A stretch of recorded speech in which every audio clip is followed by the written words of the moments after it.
የተጀመሩ ፕሮጀክቶች በወቅቱ አለመጠናቀቅ፣ በእዳ ጫና ውስጥ መውደቅ፣ የፋብሪካዎች ማምረት ማቆም፣ ለዜጎች የስራ ዕድል መጥፋት የአንድ ሀገር የኢኮኖሚ ስብራት ምልክቶች ናቸው። ኢትዮጵያም ለረጅም ዓመታት እነዚህ ችግሮች ገጥመዋት እዳዋን እንኳን መክፈል የማትችልበት ደረጃ ላይ ደርሳ ነበር። ነገር ግን መንግስት ሀገር አቀፍ የኢኮኖሚ ማሻሻያን በመተግበር የተጀመሩ ፕሮጀክቶች በአጭር ጊዜ እንዲጠናቀቁ በማድረግ የኢትዮጵያን የኢኮኖሚ ስብራት መጠገን ችሏል። ምርቶችም ጥራት እንዲኖራቸው ትልቅ ድርሻ አበርክቷል። የኢትዮጵያ ህዳሴ ግድብ አልቆ ኃይል ማመንጨት መጀመር፣ ሁለተኛ ደግሞ ግድቡ የፈጠረው የንጋት ሐይቅ ላይ የሚመረቱ አሳዎች እና ሌሎች እንስሳት አንደኛ ለሀገራዊ ምግብ ዋስትና አቅም ይፈጥራሉ፣ ሁለተኛ ደግሞ ለኤክስፖርትም ጭምር ትልቅ ግብዓት ይሆናሉ ማለት ነው። ሁለተኛ ከትልልቆቹ ግራንድ ከምንላቸው ፕሮጀክቶች በሀገር ደረጃ ዕዳ ጫና መቀነስ የሚያስችል ብሎም ያለብንን ዕዳ መክፈል የምንችለው የሀገር ውስጥ ምርት እድት ሲያድግ ነው በብዛት ማለት ነው። የነበሩ መሬቶች በአመት አንድ ጊዜ ሲታረስ ነበር። አርሶ አደሩ ሁለቴ ሶስቴ ማምረት በሚችልበት ደረጃ የማድረስ ሁኔታ የታየበት ሁኔታ አለ። ፖሊሲው ራሱ ተቀይሯል። አሁን ብዙ ሰዎች አሁን በማምረት ብቻ አይደለም የሚመራ ፖሊሲው ከስንዴ ለማኝነት ወደ ኤክስፖርት ማድረግ ጀምረናል። የተወሰነ ነገሮች አይምሮን ይለውጣል። የውጭ ዜጎች አሁን በእኛ ላይ ያለውን ተረስት ይጨምራል።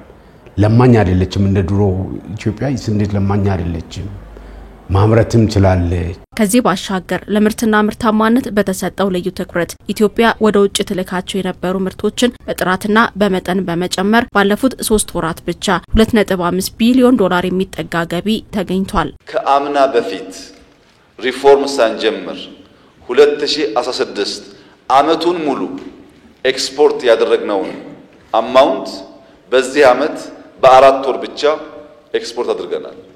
የዚህ አመት 4 ወር ከአንድ አመት በፊት የነበረውን የአመቱን ኤክስፖርት ሸፍኗል ማለት ሪፎርሙ የሚጨበጥ ውጤት አምጥቷል ማለት ነው። ይሄ ካለፈው አመት ጋር ሲነጻጸር ወደ 63% ጭማሪ ያለው ነው።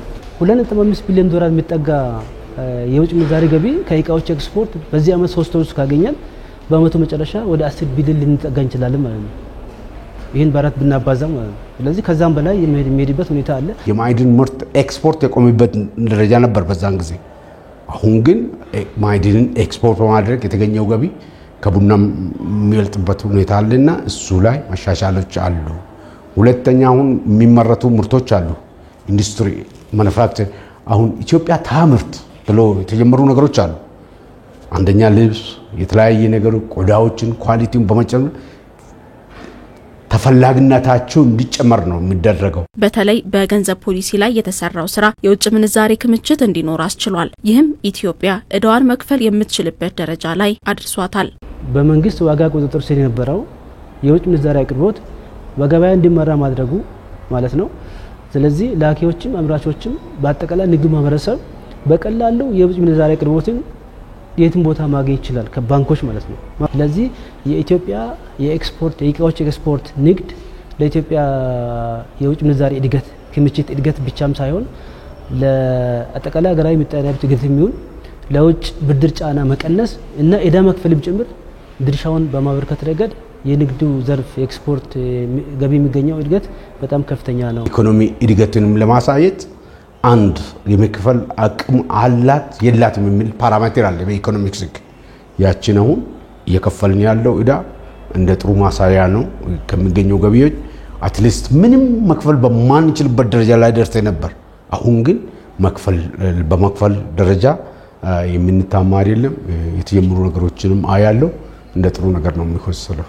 መንግስት ወቅታዊ ሁኔታዎችን እያገናዘበ እየሰራቸው ያሉ ስራዎችን ለማስቀጠል ደግሞ የተጠናከረ ድጋፍና ክትትል ያስፈልጋል። ክትትልና ድጋፍ ከሌለ አንድ ቦታ ላይ ነው የሚቆመው። ይሄ ያ እንዳይቆም እንደ መንግስትም የሚሰሩ ነገሮች አሉ። ከመንግስት አሁን የክትትልና ድጋፉን ማጠናከር፣ ሁለተኛ አሁን በተገኘው ጥሩ ተሞክሮ ሌሎች የማስፋት ነገሮች መስራት እንዳለባቸው፣ አርሶ አደሩ በአርሶ አደርነታቸው ያን ግብዓት አግኝቶ ምርትና ምርታማነትን በማሳደግ ደረጃ የሚሰሩ ነገሮች ሊኖሩ ይገባሉ። የማኑፋክቸር ኢንዱስትሪው ያን ክህሎቱ የተለያየ ነገሮችን ከፍ በማድረግ መስራት አለበት። በ2018 በጀት ዓመት ወደ ውጭ ከሚላኩ ምርቶች $9.3 ቢሊዮን ገቢ ለማግኘት ታቅዷል።